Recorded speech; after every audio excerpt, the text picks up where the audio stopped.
विदाई दी गई है। सुख और सारिका रो रहे थे,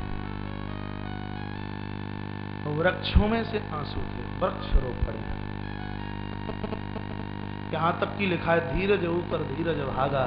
महाराज विदेह जिनको कहा जाता है उनका भी धैर्य का बांध आज टूट गया, अपने आप को संभाल नहीं पाए। कहा पुत्र राम, बेटी वाला पिता कभी कुछ किसी से मांगता नहीं। मेरी झोली में भीख डालते जाइए, मैं अपनी बेटी जानकी की विदाई नहीं करूंगा, मैं अपनी बेटी के बिना रह नहीं सकता। ये स्थिति थी विदाई के समय। रोने की आवाज महाराज दशरथ ने सुनी। ग्रंथ में लिखा है कि जानकी की विदाई को देख करके स्वयं महाराज दशरथ रो पड़े हैं। यहां तक कि लिखा है भगवान राम से नहीं हीरा गया, प्रभु राम रो पड़े। और भगवान श्री राम ने वायदा किया महाराज जनक को, कहा पिताजी मैं सर्व प्रकार से जानकी के ऊपर ध्यान दूंगा, मैं किसी भी प्रकार से जानकी को कष्ट नहीं दूंगा। महाराज जनक श्री दशरथ जी महाराज के सामने आकर के ऐसे खड़े हो गए। कहा राजन, आज अनाथ को आपने स्नात को दिया, क्या था हमारे पास? आज अवध का सम्राट मेरा संबंधी, मेरा समधि बना है। राम जैसा पुत्र मुझे दामाद के रूप में मिला है, इससे बड़ा और मेरा क्या सौभाग्य हो सकता है? इतने पर भी मैं अपनी झोली तुम्हारे सामने कुछ भीख मांगने के लिए लेकर के आया, मेरी झोली में भीख डाल दीजिए। कहा महाराज दशरथ ने क्या हो गया? कहा लाड़ प्यार के झूले में मेरी बिटिया जानकी पली, मैंने कभी बेटी जानकी को कुछ कहा नहीं, कहने की जरूरत ही नहीं पड़ी। बोलना चाहता था, हृदय की बात समझकर इसने उस कार्य को पूरा कर दिया। बस इतना मांगे देते जाइए कि जानकी को यहां से ले जाने के बाद इसको तुम अपनी बहू का दर्जा नहीं, पुत्र बधू का दर्जा नहीं, इसको आप अपनी बेटी, इसको आप अपनी कन्या का दर्जा देना। यदि मेरी बेटी से कुछ गलती हो तो इसको अपनी बिटिया समझ करके क्षमा कर देना। आपके चरणों में मेरी इतनी सी मांग है। महाराज दशरथ सुन के बहुत रोए। महाराज दशरथ ने कहा मैं इतने के लायक नहीं था, आपने बहुत मान, आपने बहुत सम्मान किया है। मां जानकी की विदाई हुई है, पूरी प्रकृति रो रही है, बेटी की विदाई ही ऐसे है। बहुत रुदन किया, बहुत रुदन किया। कभी घर में कलह होवे तो माताओं कभी अपनी विदाई को याद जरूर करना, जरूर याद करना।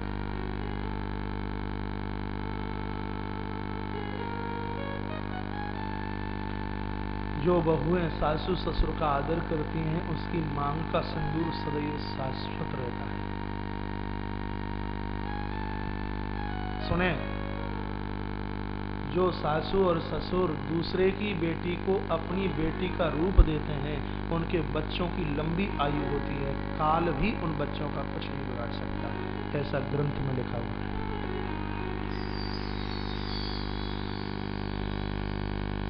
ग्रंथ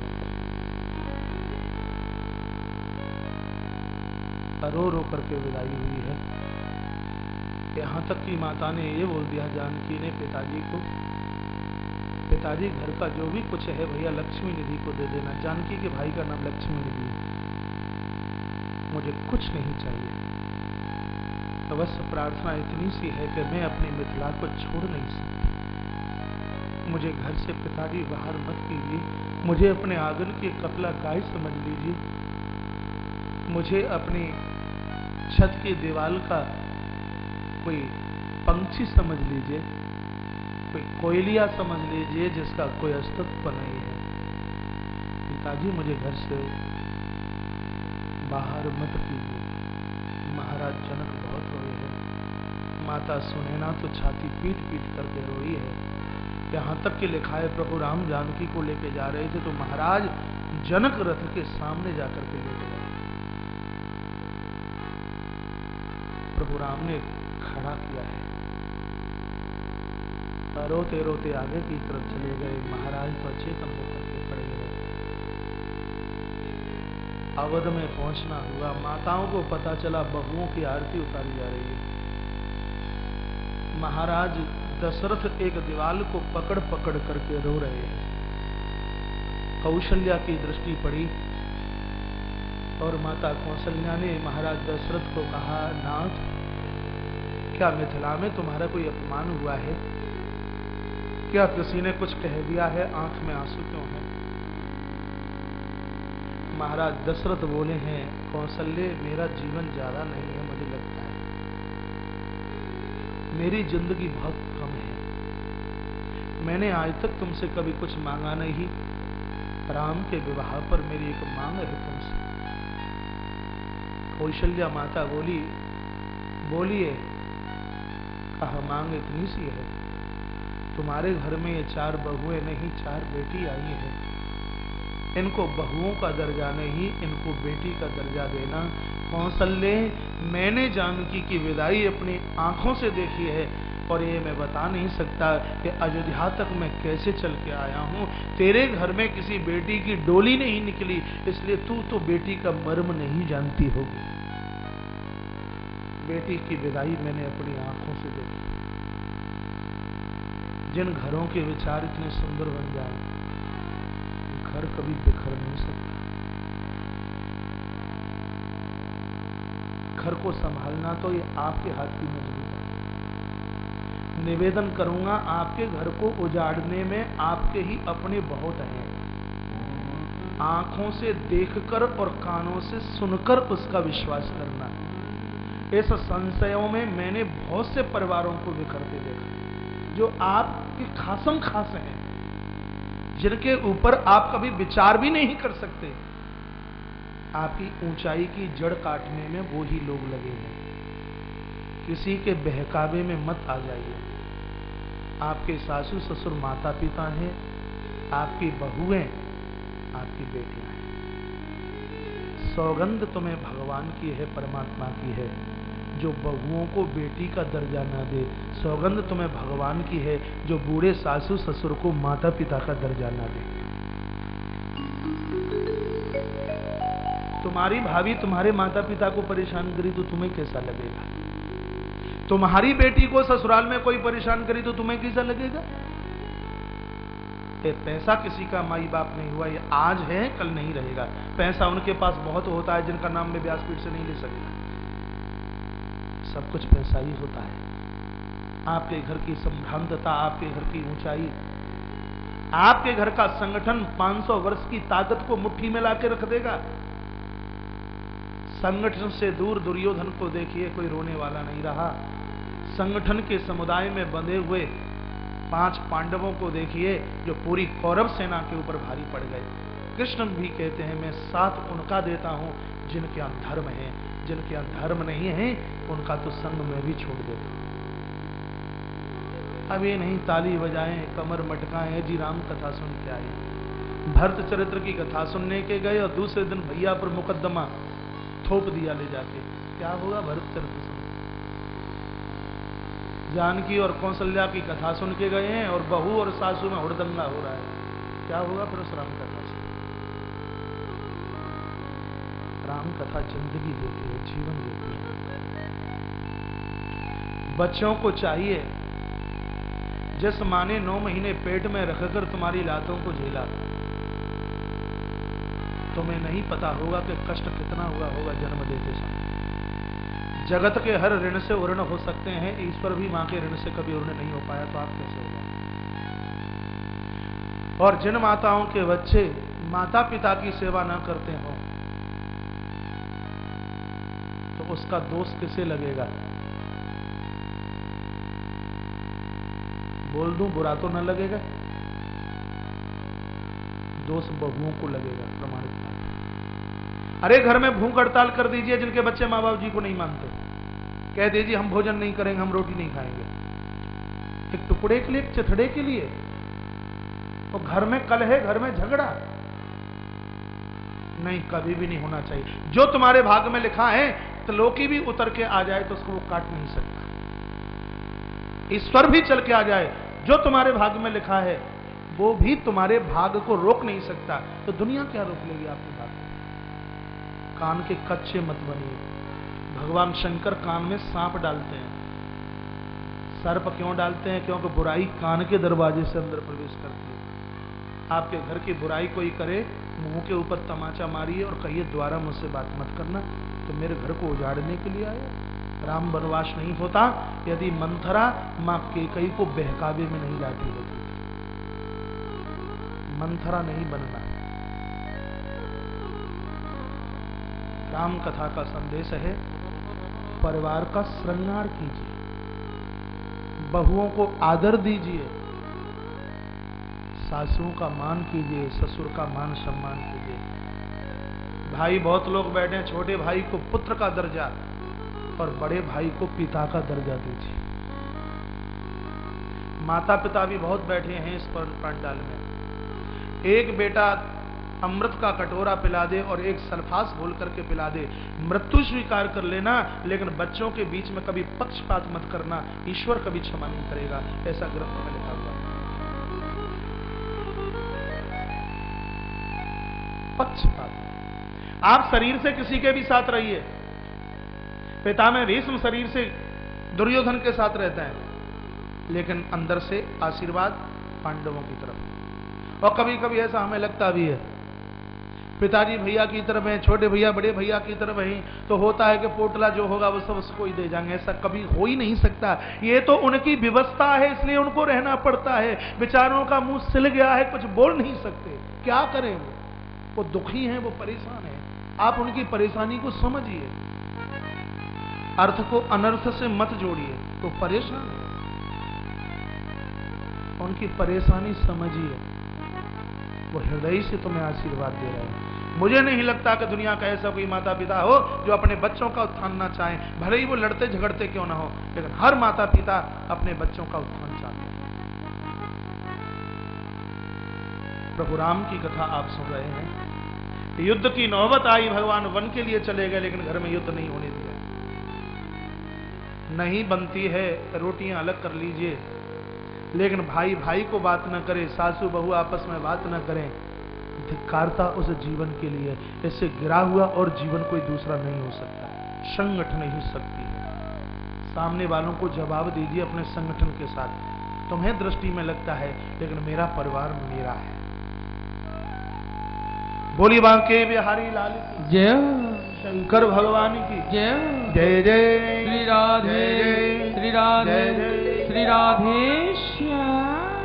श्री विश्वामित्र जी महाराज ने विदाई मांगी है। महाराज दशरथ बहुत रोए हैं। श्री विश्वामित्र जी महाराज को विदा किया। बधू लड़किनी पर घर आई, राखव नैन पलक की नाई। इस चौपाई के साथ हम बालकांड को पूरा करते हैं। होता नहीं करते हैं। रामायण में सबसे बड़ा बालकांड है, क्योंकि ये बाल्य अवस्था है। बाल्य अवस्था मजबूत नहीं होगी तो और अवस्थाओं की दीवार नीचे खिसक जाएगी, गिर जाएगी। इसलिए गोस्वामी जी ने बालकांड के ऊपर बहुत जोर दिया। आप भी अपने बच्चों को बालकांड जरूर पढ़ाया करें। बच्चों के संस्कारों का वर्णन बालकांड में है। गृहस्थियों की पूरी कथा अयोध्या कांड में है। गृहस्थ धर्म में दुख के अलावा कुछ भी नहीं है, तो अयोध्या कांड में भी दुख के अलावा और कुछ भी नहीं है। दुख का सामना कैसे करें, ये रामायण का आप अयोध्या कांड पढ़िए। गर्मी बहुत है, कल इधर भी एक पंखा लगवा दिया। बालकांड के सुंदर पुष्प को भगवान के चरणों में चढ़ाता हूं। जय जय श्रीमद रामचरितमानस सकल वंशने प्रथम सोपानो श्री हनुमत चरणार्पणमस्तु। बोले श्री हनुमंतलाल महाराज की जय। बालकांड में 2966 चौपाइयां थी, जिसको आप 5 दिन से सुन रहे थे।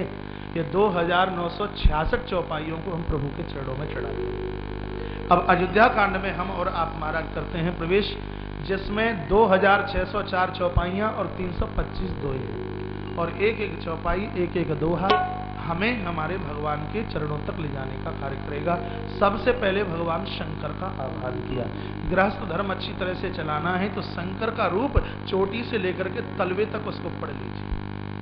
यस्यांके च विवाद भूदर्शुता देवापगा मस्तके भाले बाल विदुर्गले च गरलम यशोर शी बालराट सोयम भूत विष्णु सुरवरा सर्वाधिपा सर्वदा सर्वः सर्वगतः शिव सस्नेह श्री शंकर आत्मा। यस्य अंके च विवाद भूदर्शुता, इस श्लोक का अर्थ है जिसके अंक में पर्वत की बेटी बैठी है, जटाओं में गंगा और महाराज कंठ में सर्प और गले में जिसके जहीर शोभा प्राप्त कर रहा है। सभी देवी देवता जिसका आह्वान करते हैं उसी भगवान शंकर को हम और आप भी हृदय से करोड़ों बार वंदन करते हैं, प्रणाम करते हैं। और नीचे के दोहे में भगवान राम का आवाहन, नीलांबुज श्यामल कोमलांगम सीता समाहरो प्रतिमां भागम पाड़ो महासायक चारु चापम नमामि रामम रघुवंश नाथ। नीलांबुज, नीला नीला जिसका शरीर पीतांबर शोभा प्राप्त कर रहा है, एक अंग में भगवती माता जानकी है, पाणव एक हाथ में धनुष तो एक में वाण शोभा प्राप्त कर रहा है। ऐसे सीताराम सरकार को, जो सभी राजाओं में भी अग्रगण्य है, सीताराम सरकार को हम और आप वंदन प्रणाम करते हैं। सुंदर से दोहे से मानस का ये अयोध्या कांड शुरू होता है और ये दोहा आप सब से आता है। आप सब मेरे साथ बोले, सबसे आता है। आप कहोगे आपको कैसे पता? मुझे पता है आपसे आता है। गुनगुनाइए। श्री गुरु चरण सरोज, श्री गुरु चरण सरोज। आगे मत बोलिए। गोस्वामी जी ने हाथ जोड़ करके कहा, हे गुरुदेव, मैं आपके चरणों की वंदना करता हूं और मुझे आपके चरणों की धूल चाहिए। गुरुजी ने कहा, बालकांड में लेके गए तो थे, वो कहां चली गई? गोस्वामी जी ने कहा, आपके चरणों की धूल जो बालकांड में लेके गए उसका तो हमने काजल बना लिया, क्योंकि बचपन में आंख बिगड़ती है। एक छोटे से बच्चे को लेके मेले ठेले में जाइए और बेटा जो देखेगा वही कहेगा मम्मी ये चाहिए, मम्मी ये चाहिए। मम्मी के बटुआ में पैसा है कि नहीं, लेकिन बच्चे ने जो देखा और वही मांगना शुरू कर दिया। बचपने में आंख बिगड़ती है। तो गुरुदेव आपकी कृपा रूपी रज का हमने काजल बनाया और उसको हमने अपनी आंखों में लगा लिया। इसलिए तो कहते हैं कि बच्चों को बिगड़ने से बचाना चाहते हो तो बाबाजियों के पास लेके जाया करो। बच्चों की गर्मियों की छुट्टी हो जाए तो आश्रम में भेज दिया करो। वृद्धा अवस्था में अनाथालय के धक्कों से बच जाओगे। ये बात समझ में तब आएगी जब उम्र पलटा खा जाएगी। गोस्वामी जी को पूछा, ठीक है बचपन में आंख बिगड़ती है, काजल बनाया, लगा लिया, तो अब तुम्हें इस रज की क्या जरूरत है? कहा, अब हम जवान हो गए और जवान में ये मन रूपी दर्पण, ये मन बिगड़ता है। निज मनु मुकुरु सुधारी। युवा अवस्था में मन बिगड़ता, न जाने किस किस को मन में लाके बैठा लेते हैं। जिसको बैठाना चाहिए उसको तो बैठाया नहीं। एक बार कोई सड़क पर मिल गया, एक बार कोई प्लेटफार्म पर मिल गया, एक बार कोई जंक्शन पर मिल गया, एक बार कोई एयरपोर्ट पर मिल गया। अरे दिन निकाल दिया, रात्रि निकाल दी, काम धाम छोड़ दिया। युवा अवस्था में हृदय बिगड़ता है, मन बिगड़ता है। ये मन रूपी दर्पण मेला कुचैला हो गया है। इसलिए आपके चरणों की कृपा रूपी रज के द्वारा हम इस मन रूपी दर्पण को साफ करना चाहते हैं। आपने देखा है कभी मन कुचैला सा हो जाता है, मैला सा हो जाता है, तो होशियार माताएं उसके ऊपर राख लगा करके उसको साफ कर देती हैं। फिर ऐसी चमक आती है कि आर पार शकल दिखाई देती है। तो संसार की दूषितता के हिसाब से मन रूपी दर्पण तो मैला हो गया। इसको साफ करने के लिए आपके चरण रज की हमें आवश्यकता है। का मन साफ हो जाएगा तो फिर क्या होगा? का वर्णव रघुवर विमल जस। जब तक मन साफ नहीं होगा तब तक रघुनाथ के विमल यश का मैं वर्णन नहीं कर सकता। का इस यश का वर्णन क्यों करना चाहते हो? कहा, जो दायक फलचार भगवान की कथा चारों पुरुषार्थों को हमें देती है, इसलिए हम भगवान की कथा का गायन करना चाहते हैं। कितना सुंदर अर्थ निकला है इस दोहे का। आपने अपने जीवन में हजारों बार बोल लिया होगा, लेकिन आवाज न हुआ होगा कि ये दोहा इतना बढ़िया है। हनुमान चालीसा की इस बात जहां से है, श्री गुरुचरण सरोज रज निज मनु मुकुर सुधार वर्णउ रघुवर विमल जस जो दायक फलुचार। प्रातः बिस्तर छोड़े, यूं तो व्यासपीठ से बहुत सी बातें बोली गई हैं, आज के सिद्धांत में जोड़ करके जाना। अब कल प्रातः से जब आपको बिस्तर छोड़ना है तो ये दोहा तो रोज ही बोलना है, नित्य बोलना है, इसको भूलना नहीं। हमारे दिन का आरंभ इसको इसे होता है। तत्पश्चात अवध में माता आई है तो अवध की प्रसन्नता की सीमा ही नहीं रही। बड़ी सुंदर चौपाइयां हैं। सब मेरे साथ बोले, बहुत आनंद आएगा। दोनों हाथ ऊपर, हाथ ताली नहीं बजवाई आपसे, बिल्कुल पीछे तक। हरि बोल।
नीचे तक दोनों हाथ ऊपर कर दीजिए। राम ब्याए घर आए, धर्म मंगल मोद बधाए। जब ते राम ब्याई घर आए, जब ते राम ब्याई घर आए, धर्म मंगल मोद बधाए। जब ते राम ब्याई घर आए, धर्म मंगल मोद बधाए। जब ते राम ब्याई घर आए, धर्म मंगल मोद बधाए। भुवन चारि रथ भूधर भार, हे भुवन चारि रथ भूधर भारी। सुकृत में गवर जय सुखवारी, निज संपत्ति दे सोहाय। उमगी अवध आबुद कहूँ आय, जब ते राम ब्याए घर आए, धर्म मंगल मोद बधाए। जब ते राम ब्याए घर आए, धर्म मंगल मोद बधाए। जब ते राम ब्याए घर आए, धर्म मंगल मोद बधाए। बोलिए रामचंद्र भगवान की जय हो। धीमे से नहीं, जोर से जय जय श्री राधे, जय जय श्री राधे, जय जय श्री राधे श्याम। जब से भगवान राम का विवाह हुआ, माता जानकी अवध में आई, सुखों के मेघ की वर्षा होने लगी। जानकी शांति है, जिन घरों में शांति चल करके आ जाए उस घर में किसी भी प्रकार की कमी नहीं देती, इसलिए सब कुछ मिला। जैसे नदियां समुद्र से मिलना चाहती हैं, उसी प्रकार से संपत्ति रूपी नदी अवध जैसे समुद्र से मिलना चाहती है। बहुत प्रसन्न थे, सब आनंदोत्मग्न थे। प्रभु राम ने सोचा कि अवध के लोगों को सुख ज्यादा मिल गया, कहीं बौखला ना जाए, इसलिए कुछ दिनों के लिए इनको थोड़ा दुख भी दे दिया जाए। जैसे उदाहरण के तौर पर मई और जून के महीने में खूब गर्मी पड़ गई हो, एसी भी काम ना कर रहा हो, फिर आप इंद्रदेव भगवान को हाथ जोड़ते हो और कहते हो, हे इंद्रदेव भगवान, गर्मी बहुत है, लू बहुत चल रही है, अब गर्मी सहन नहीं होती, जरा थोड़ी सी वर्षा हो जाए। अब भगवान इंद्रदेव लग के 8 दिन वर्षा कर दे, गली भी गीली हो जाए, बिस्तरा भी गीला हो जाए, आपका चौका भी गीला हो जाए, कहीं पाम रखने को जगह ना हो, तो फिर आप हाथ जोड़ करके क्या कहते हो, हे इंद्रदेव, अब तो वर्षा ज्यादा हो गई, सब कुछ गीला ही गीला हो गया, अब तो थोड़ी कड़ाके की धूप होनी चाहिए, ऐसा बोलते हो कि नहीं? तो भगवान ने भी मन में विचार किया कि सुखों की वर्षा अयोध्या में ज्यादा हो गई है, अब 14 वर्ष के लिए थोड़ा दुख की धूप इनको दे दी जाए। भगवान ने संकल्प कर, थोड़ा दुख जीवन में चल के आता है तो लोग बौखलाते नहीं है, इसलिए बीच में थोड़ा थोड़ा ये भी जरूरी है, सो ये झुक करके चले, नहीं तो ऊंट की तरह गर्दन उठा के चलता है। प्रभु ने तो ये संकल्प कर लिया और उसी समय का भगवान इंतजार कर रहे थे। एक समय सब सहित समाजा, राजसभा रघुराज विराजा। अपने राज्य मंडपम में महाराज श्री दशरथ बैठे हुए थे। दीवाल के ठीक सामने कोई दर्पण लगा हुआ है।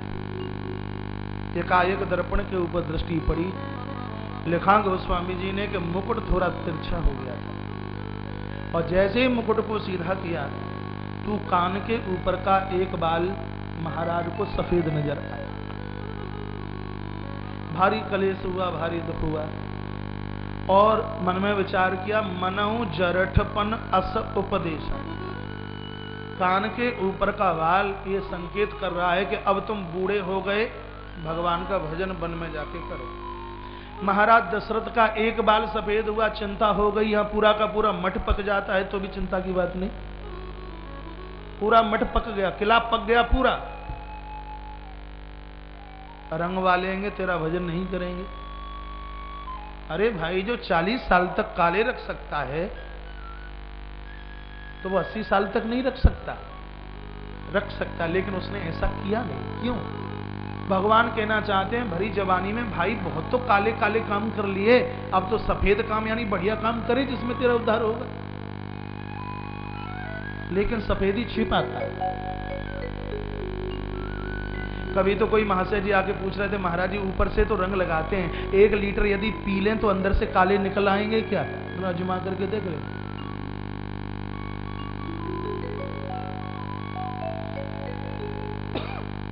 मुकुट का टेढ़ा होना इसका संकेत है कि अब बच्चे तुम्हारी बात ना माने तो दुकानदारी छोड़ दो, फैक्ट्री छोड़ दो, घर द्वार परिवार छोड़ दो, भजन में लग जाओ, क्योंकि बच्चे और बहू तुम्हारी बात इसलिए नहीं मान रहे क्योंकि तुम्हारा मुकुट टेढ़ा हो गया।